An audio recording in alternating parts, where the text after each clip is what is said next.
Como les decía en la presentación del programa de hoy iniciamos en la actualidad local un nuevo bloque, el dedicado a la salud. Y va a estar a cargo nada menos que del periodista especializado en salud, Daniel Márquez, quien estuvo visitando a la licenciada Olga Garay para abordar un tema muy interesante como es la hernia de disco. Auspicia en este bloque dedicado a la salud Buena Praxis, el periódico de la salud. Para anunciar o recibirlo por suscripción, comuníquese al 4717-5703. Oncología Clínica Dr. Guillermo Puricelli. Prepagas y obras sociales. Y atención personalizada. Alvear 260, segundo F, Martínez. 5411-4792-3295. Hernia de disco es uno de los temas actuales donde todo el mundo tiene alguna duda, hay algún mito, alguna realidad. Bueno, estamos con la licenciada Olga Garay, reconocida especialista en kinesiología, fisiatría, docente de la Universidad de Buenos Aires. Bueno, gracias por estar en San Isidro, sobre todo. Gracias a vos, Daniel. Contanos esto de qué es una hernia de disco realmente. Bueno, la definición clásica es una lesión que ocurre en el disco, que es una estructura que se encuentra entre ambas vértebras a lo largo de toda la columna vertebral. Hay tantos discos como espacios. Hay entre vértebras.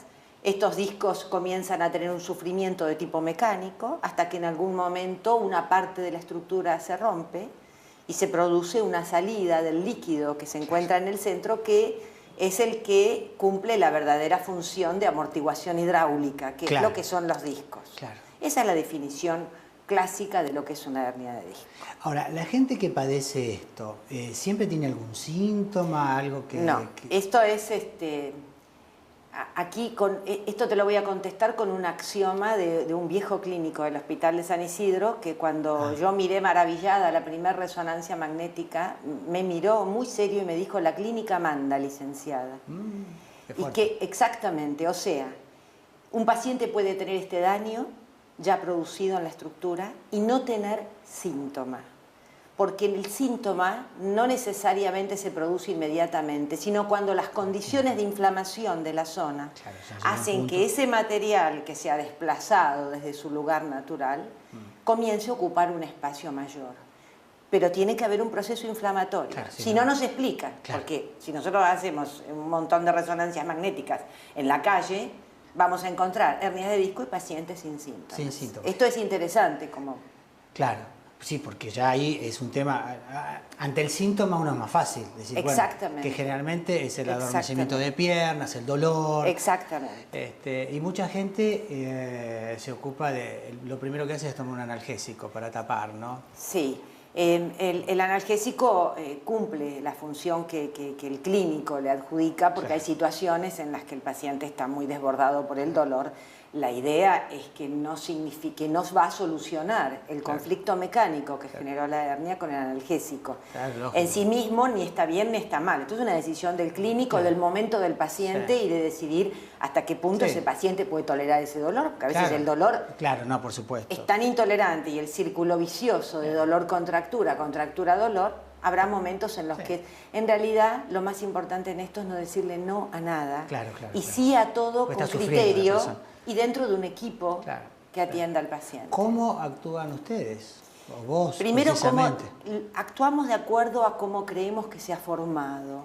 Yo como osteópata considero que una hernia de disco se formó en un segmento vertebral, o sea, un disco o varios discos, cuando han sido exigidos más allá del esfuerzo para el que fueron creados. O sea, nosotros tenemos muchos espacios, muchas vértebras a lo largo de la columna, superpuestas, 24, exactamente.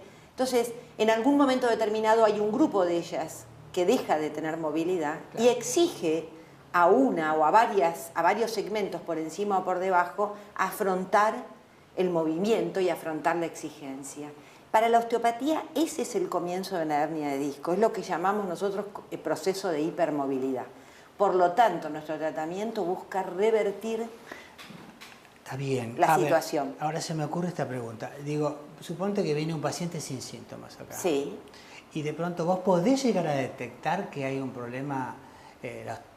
con tus manos, no, tiene que ser siempre visto Si no tiene sintomatología, la clínica clásica... Viene con dolor, generalmente. Bueno. Hay ciertos signos clínicos y neurológicos que son médicos, no son osteopáticos, pero que todo osteópata debe conocer, que hacen presumir que el dolor que tiene ese paciente es de origen discal.